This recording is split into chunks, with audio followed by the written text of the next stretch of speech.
Many years ago, Ezembadiwe was born and raised in a highly dysfunctional home where his father maltreated his mom and often said, "Women are to be seen and not to be heard." Eze married a gentle, popular musician who had the dream, the desire, and the potential to reach the entire world. However, Eze's sole aim was to take advantage of her gentility to pull her off the stage. Like his father, he wanted her to be seen and not to be heard. Would Eze succeed in his evil quest? Please let's go together to find out. Marriage is about love and trust. Did Eze have love for his wife? We'll find out. Chikodi and her husband Eze have twin babies, a boy and a girl, and they live in Abuja, Nigeria. Eze is a wife beater. His father had 3 wives, none of which stayed. They would leave each time they got to the point where they say, "Thus far and no more, enough is enough." Eze's mom stayed the longest because Eze was only about 5 years old when she received the worst beating of her life. She packed her bags, but Eze was crying profusely and he had a fever. Her husband wouldn't allow her take Eze away, so she decided to stay. She was almost daily teary after that, almost always crying. Also, she decided that she would hardly speak up except if her house was on fire. Life became a misery for her. The once happy and outgoing Nkemji recoiled and withdrew to her safe shell. Her husband Mbadiwe didn't care at all. As far as Mbadiwe is concerned, women are to be seen and not to be heard. That was the lot of Nkemji. Amongst a few women, she could occasionally laugh. Eze grew up in the midst of all this. That was the picture he saw and the life he knew. Now it is expected that since he saw this domestic violence and abuse, he would run far from repeating the same in his own marriage and home. But no, Eze regarded this as his foundation, as his standard. If you want to silence your wife, put her in her place. He saw his mother fearful of her husband. She had a fear-induced obedience to her husband. To Eze, Mbadiwe, his father, commanded and got tremendous respect from his mother.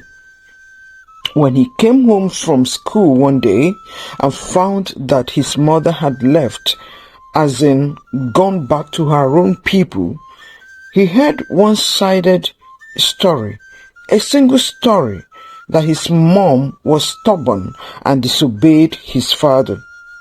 He took in the story and carried it like that throughout his adolescence.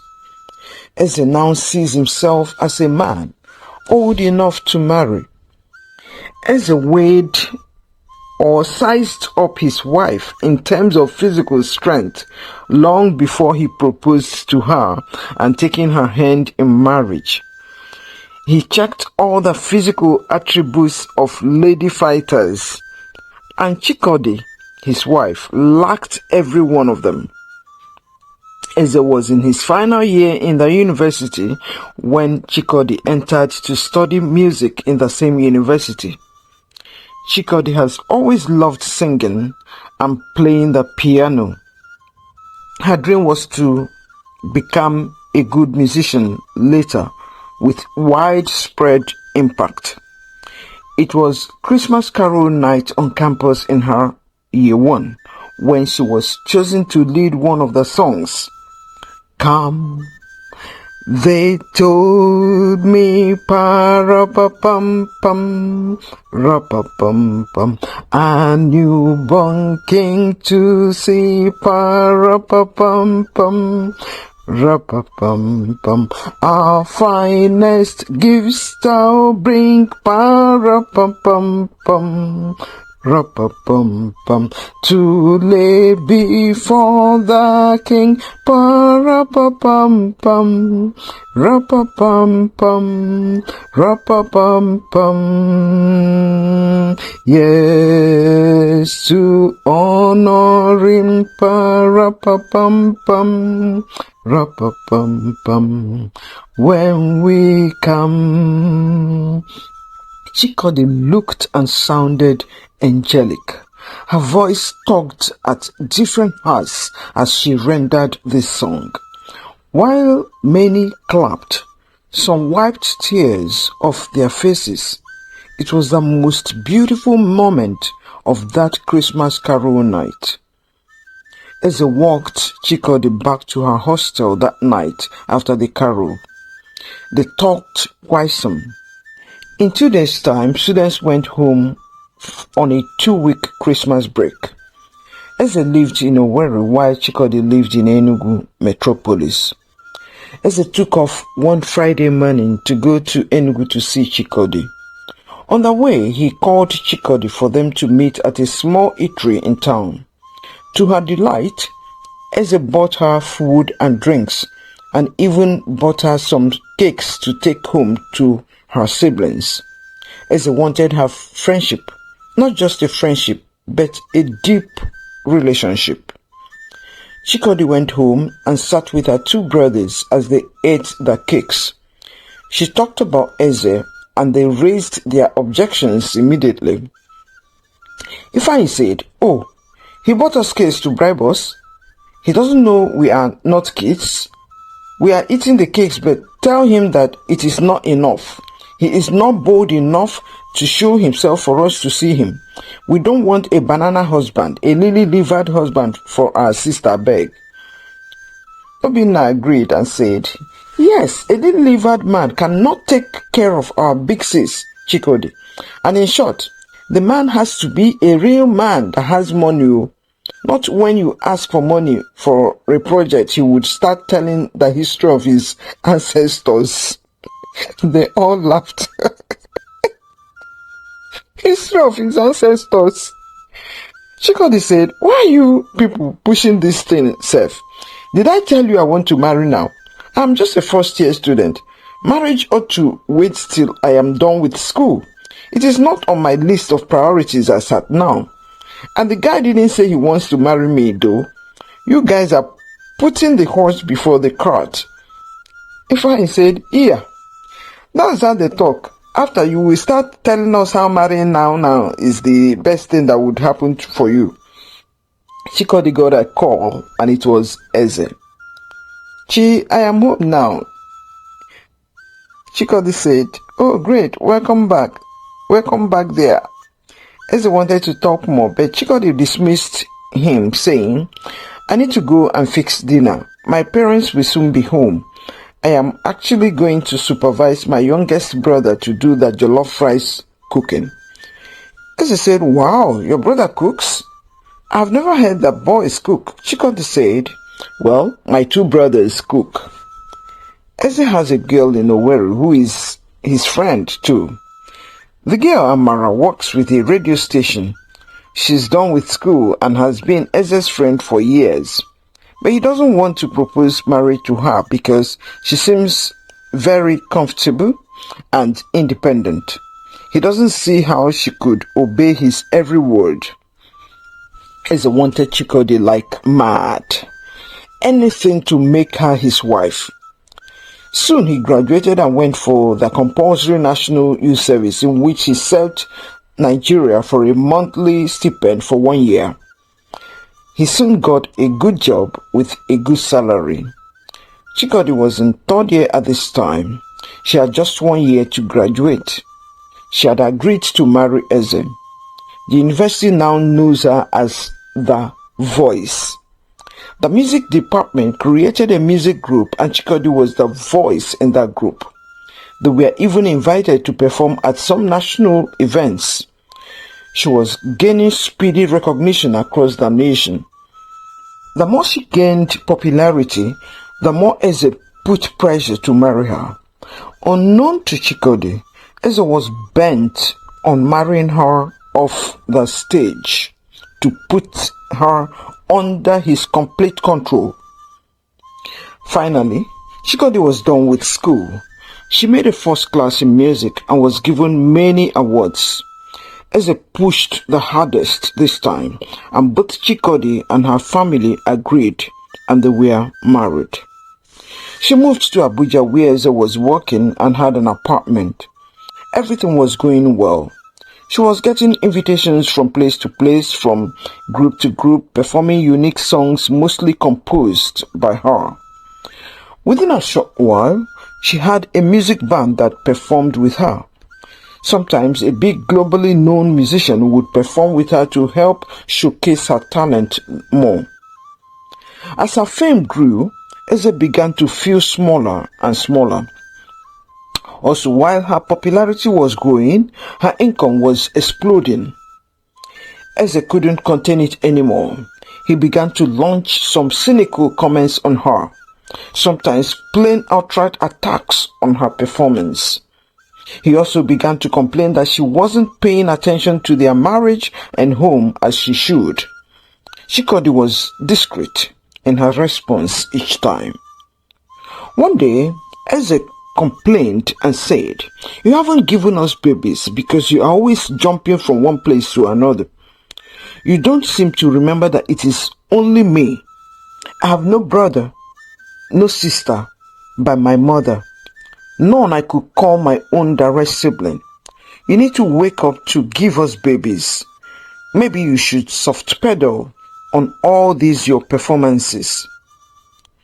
Chikodi rides a brand new car, which was a gift from one of her big rich fans. Eze said, "Oh, they are now giving you cars?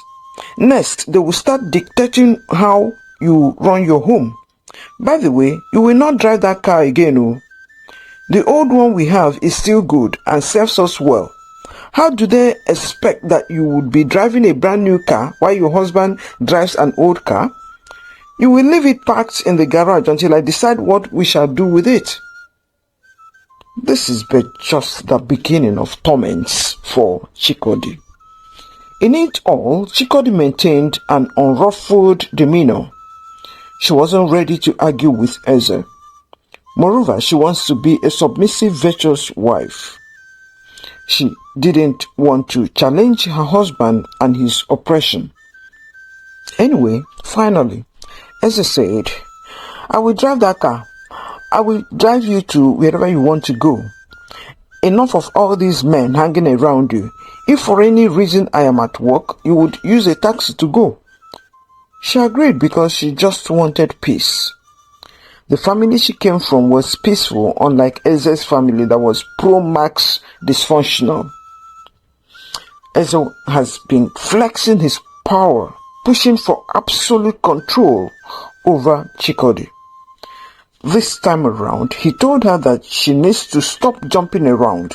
She must reject any invitation to perform outside Abuja.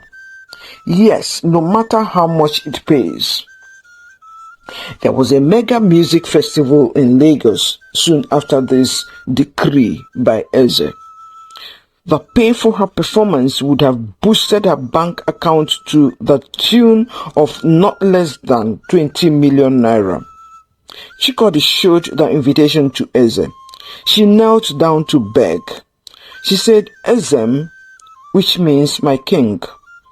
This performance would bring in a lot more money than the 20 million naira they have offered.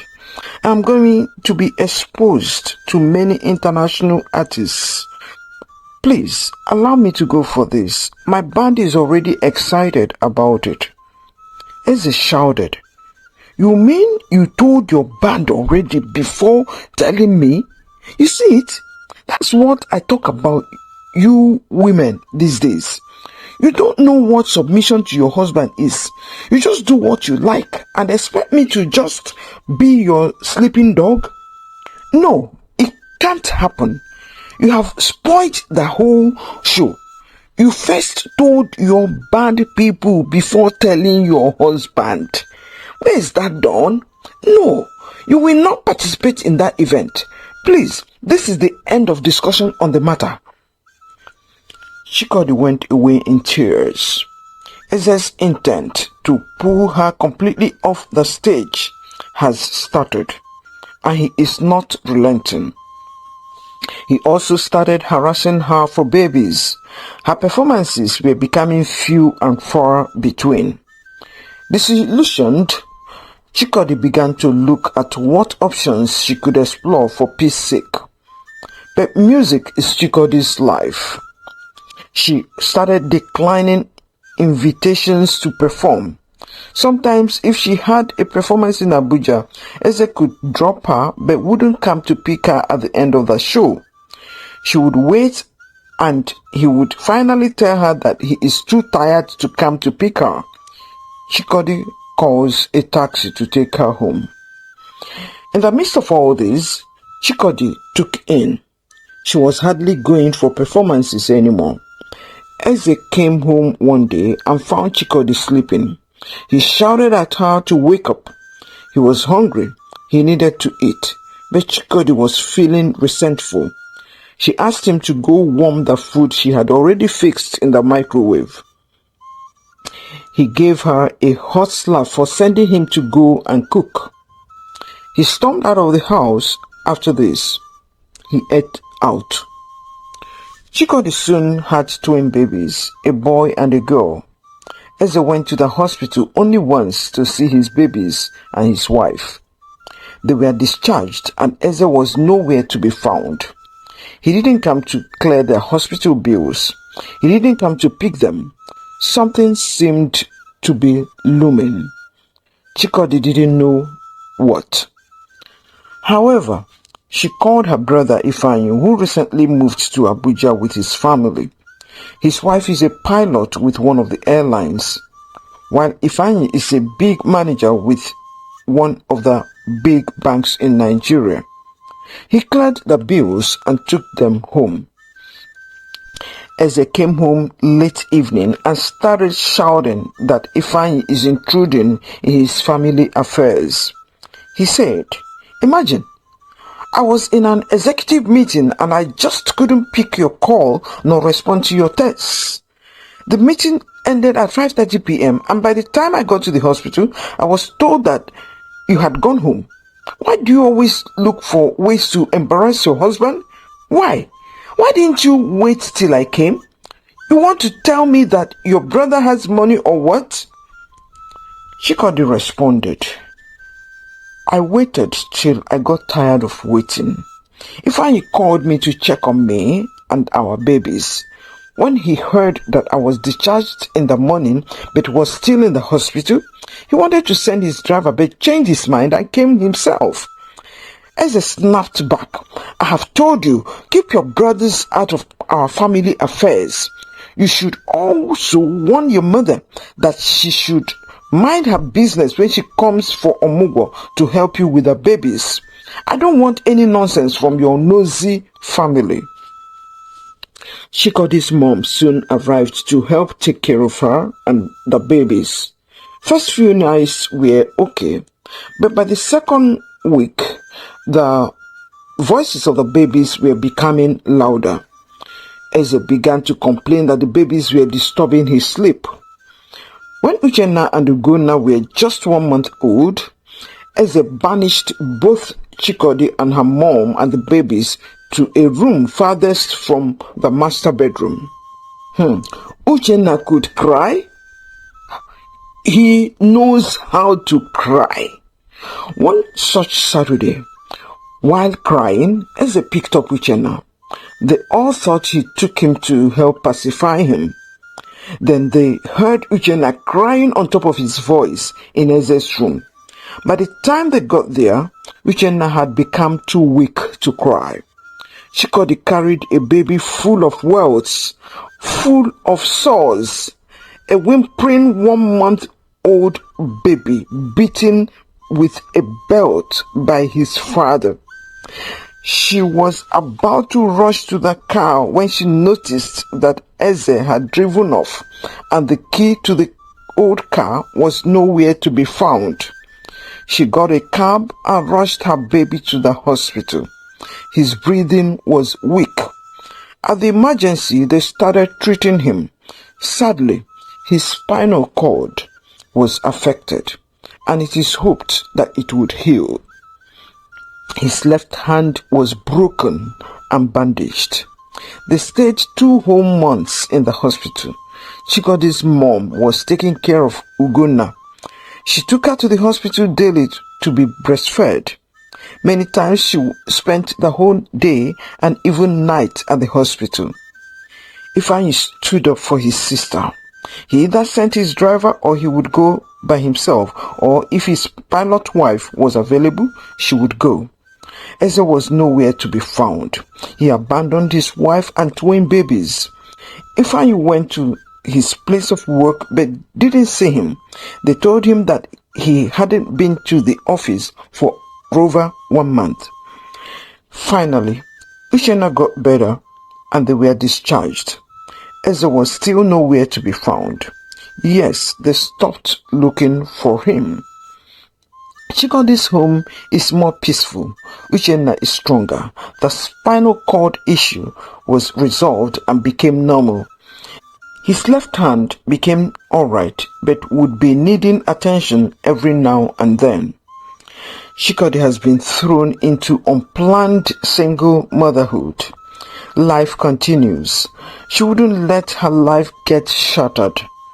She picked up herself again with support from her family. She already had 2 good nannies. Her mom was often there too. Ifeanyi and his wife stood strong for her. Soon Uchenna and Ugonna were enrolled in a nursery school. Chikodi was freer. She could sing again. She called back her band. Invitations began to pour in again. She was giving it all she could, and soon she hit the limelight in a sweet comeback. Uchenna and Ugonna were in nursery 3 when they were kidnapped from school. It happened that school was over and they were waiting for their mom's driver in a classroom with other kids. The teacher in charge went to spin a workplace gossip with another teacher when a stranger walked into the classroom and whisked them off. He had a fake ID he presented at the gate. Once again, Chikodi was thrown into a trauma we could only pray she comes out from. The search for the twins began. The police doubled down as week after week got into month after month of fruitless search. Who kidnapped them and for what? After nearly 1 year, police tracked Eze in a bar in Lagos, where he was drinking with some men. They questioned him, tortured him, but couldn't get any information on the twins. They searched his house, questioned his neighbors.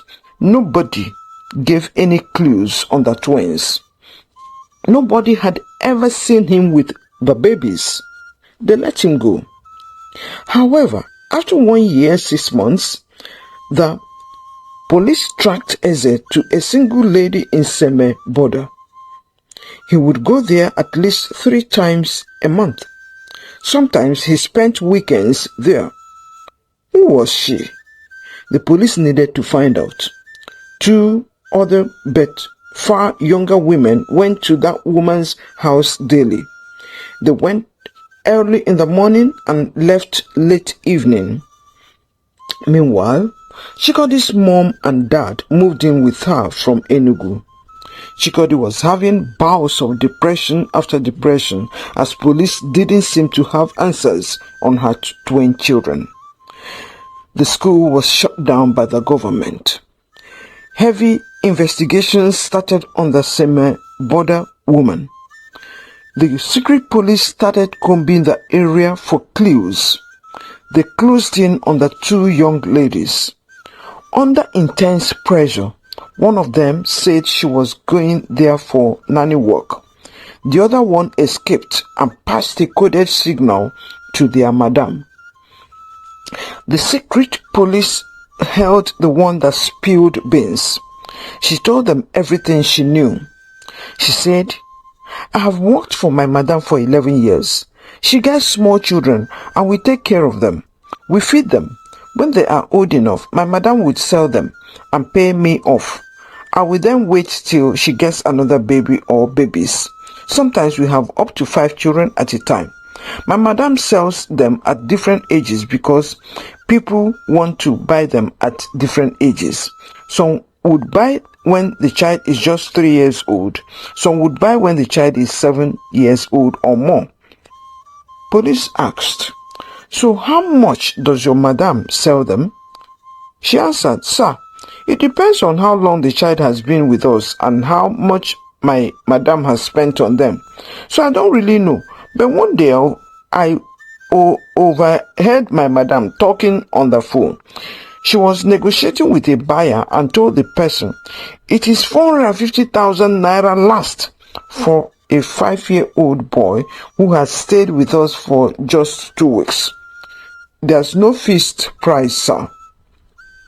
So they asked again, 'So what do the buyers do with the child?' She said, 'Oga, I don't know. I think maybe they resell the child to another person.' 'How many of you work for your madam?' She said, 'Oga, it depends on the number of children we have. Right now, we have only 2 children, and 2 of us are at work. If we have up to 10 children, we would be up to 5 or more working for her.' They asked her, 'So how much does she pay you?' She said, 'Sir, she gives us food 2 times a day and pays us 5,000 naira a week.' In a few days, secret police closed in on the madam, but she escaped with 1 child and left 1 child who was crying because of all the commotion. Police entered the house and discovered the child, a girl. She is one of the many missing kids in the country. Eze heard about the raid and escaped to Kano. Soon he left for Niger Republic. One day after a small music concert in which Chikodi performed, she was trying to relax and turned on the television. There was a news report on a missing but found child. She looked and fainted. It was Ugonna. What about Uchenna? Fortunately, her parents were there. In a few minutes, Ifeanyi arrived. She was revived at the hospital, stayed 3 days in the hospital and came back home. Ifeanyi's wife was on break, and she took Chikodi to Lagos to identify and collect Ugonna. Chikodi was grateful, but sometimes sad also because Uchenna was still missing. The child trafficking merchants cartel had been operating in Semeboda for more than 20 years. It's a large cartel. Eze is involved. The madam escaped to Kano too. She now lives with Eze. They are checking to see how their trafficking could thrive in Kano. Meanwhile, Uchenna is with them. Chikodi decided to become a teacher, a music teacher in a primary school. She believes in catching them young. She enrolled Ugonna there. Soon, Ugonna was singing like her mom.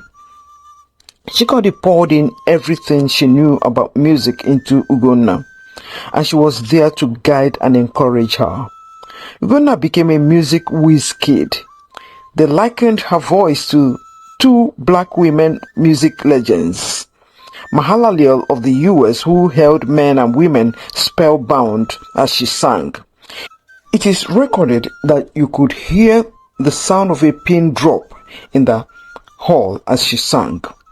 At other times, they likened Ugonna's voice to that of the dynamic Miriam Makeba of South Africa, who shook nations with her voice for many years until the very day she passed on. As Ugonna was rising, her fame was spreading. Chikodi and her parents and brothers were there for her. Where Chikodi couldn't reach, Ugonna began to reach. Sometimes they did songs together and held an entire audience completely spellbound.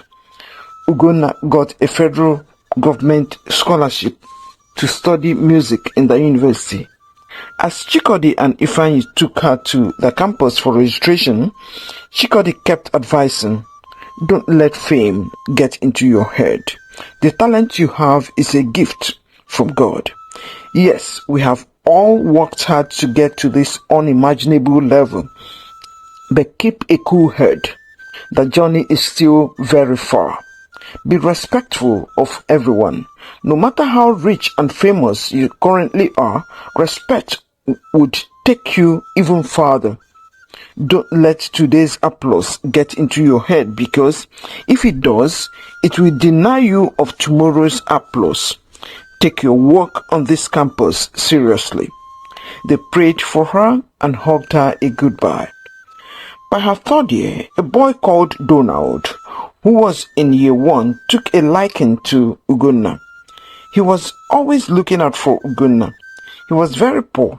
She gave him some textbooks she no longer had a need for. Ugonna would give him money sometimes too. One day, Chikodi called to say she was around the campus. She said, "Okay, mommy, I hope you brought things for my friend Donald too." Chikodi said, "Ha, Ugonna, but I thought we agreed that you wouldn't have any close relationship with the guys while in school." Ugonna said, "Yes, mommy, but Donald Johnson isn't a relationship friend. He is a poor student from a dysfunctional home that needs support and care. Mommy, if you see Donald, you would wonder why his parents ever gave birth to him at all. I feel so sad for him. He told me that his dad slaps and hisses him at the slightest provocation. Mommy, that provocation could just be that he wants to remind him of his school fees for the semester. Okay, sweet daughter, invite him to your place. I'll be there shortly. Mommy, please don't faint when he tells you that his father and mother are kidnappers. He told me that and said I should not tell people, but I have told you to just warn you. And please don't wriggle your face when he says it." Soon, Chikodi was in Ugonna's room and Donald was there too. On seeing Donald, Chikodi's stomach churned for reasons she didn't quite know. Chikodi asked, "So, young man, what's your name?" He said, "I am Donald Johnson, ma." "How many siblings do you have?" Donald said, "I don't have any sibling at all, but my parents bring in children and later I wouldn't see them. I don't know where they take them to. I get a beating each time I try to ask many questions. Sometimes they would be my friends for a few years, then I would come back from school to notice that they are not there anymore. My dad and mom have a lot of money. They own a lot of properties in Kano, but my dad doesn't give me. He says I have to suffer like he did while growing up in order for me to understand life properly. My mom secretly gives me little because if my dad hears that, he would deal with her." Chikodi asked, "So what's your dad's name?" Donald said, "Johnson, ma." Donald said, "Mommy, sorry, I am not flippant, but I just feel very much at home here." Chikodi said, "Yes, go ahead, Donald, speak out." "Ugonna told me you sing very well." "Yes, ma, I look forward to performing with Ugonna one of these days. I went for their university music team auditioning and I believe they would accept me in spite of my just being in year 1. So I want to ask a question, please." Chikodi said, "Yes, go ahead, Donald, just go ahead." "So where do my mom and dad carry those keys to?" "And often dad would threaten me saying, if you try that again, I would make you disappear like those kids. Or he could say, it's like the fact that you still have 2 kidneys doesn't mean a thing to you.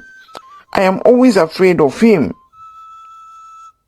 Chikodi has an inexplicable love for Donal Johnson. She asked, "So Donald, where's your dad from?" He answered, "Cross River State." She asked, "Where in Cross River?" Donald said, "Calabar." Chikodi said, "Well, maybe he just wants to train you the hard way, but you are obviously not cut out that way. There will always be friction after friction as a result."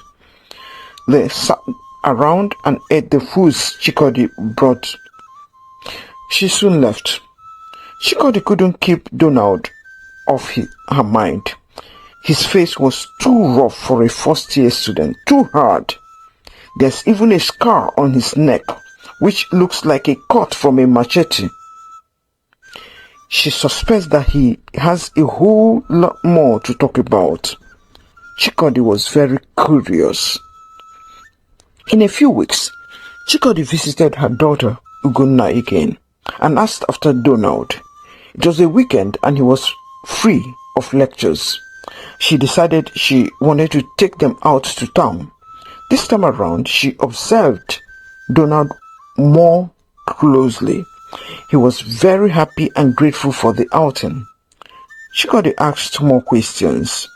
Donald revealed that his primary education was in Kano, but that it seems his nursery was in Calabar. He said he couldn't quite remember. Chikodi said, "It seems to me that I have seen you before." Donald drew blank. He said, "I don't know, ma. Maybe you have seen me at the hospital before. My mom often takes me to the hospital because there's this pain in my left hand that comes occasionally." Chikodi said, "Your left hand? Why? What happened?" "I don't know," Donald replied. "The pain comes and goes." Chikodi was getting excited. "I don't know, but it's okay. It's okay. You will be fine, okay?" "Yes, mommy. But I want to ask another question. Is it true that someone could be somebody's mother and yet she is not the person's mother?" Before Chikodi could answer, he said, "I asked because the mommy I call mommy at home doesn't seem to be my mommy. She is also not kind to me, even though she is not as bad as my dad." Chikodi said, "Someone could be an adopted child." Donald said, "But she said she is my biological mother. How old are you, Donald?" Chikodi asked. He said, 19 years old, ma. And Ugonna is 19, and yes, in third year. "Could it be?" Haha. Chikodi said, "What about your birth date?" Donald said September 21st. Ugonna is September 12th. Chikodi got excited at the mention of September, but calmed down when she heard 21st instead of 12th. Soon she had to go drop them off at the campus. In a few weeks, they wrote first semester exams, and shortly after, they went on vacation. It was just a week vacation. Chikodi brought Ugonna back to school. The second Sunday after resumption, Chikodi would come to campus to watch Ugonna perform. Donald was a member of the band, and he did a song with Ugonna. Students couldn't stop talking about the duet. After the performance, as she hugged Ugonna, Chikodi also hugged Donald. But he winced and shivered at the hug. Chikodi later asked him why he shivered. Donald turned and pulled up his shirt. There were belt marks that his father, Mr. Johnson, gave him. He beat him with a belt for breaking a ceramic piece of decorate that he said was special. Donald explained that it was an accident, but he wouldn't accept the explanations. Suddenly, the mark! The mark! Chikodi saw the birthmark at his back, and another mark his father gave him at his back on that day he almost snuffed life out of Uchenna. These marks cannot just be a coincidence. A DNA test wasn't necessary. Chikodi was ecstatic. Ugonna was in shock. How? Even Uchenna was in shock too. Though very happy. They went home with Chikodi. Her parents were there. Ifeanyi and his wife came over. This was nothing short of a miracle. They needed to go to the police. So he found out that Mr. Johnson in Kanu is Mr. Eze. He changed everything about himself and Uchenna. Mr. Johnson was apprehended by police and brought to Abuja. Chikodi saw him and recognized him. He has become a kidnapper and human traffic expert. Because he had also been involved in selling body parts, the judge sentenced him to life imprisonment with daily hard labor. The madam, human traffic gang member, was also given a life imprisonment. Every property they acquired was confiscated. Wow! Mr. Eze thought he could just bully life into submission. He bullied and scattered Chikodi's singing destiny and stardom. However, she coached and guided Ugonna into early stardom. Uchenna, who was lost but is now found, is towing the same path to stardom. Mind who you say yes to in marriage. What is his or her attitude to people? How deep is his or her love for you? Will they throw caution to the winds in order to hit you for any reason? The answer would always blow in the wind around you. Just be vigilant. Thank you for watching our video. If you have gained some value from this video, please remember to click the thumbs up button, subscribe if you haven't already done so, and leave us some comments at the comment section below. Please share our stories with your friends, share our videos with your friends and family. Till our next very interesting story video, remain truly amazing. This is African Folktales ChinChin. Goodbye.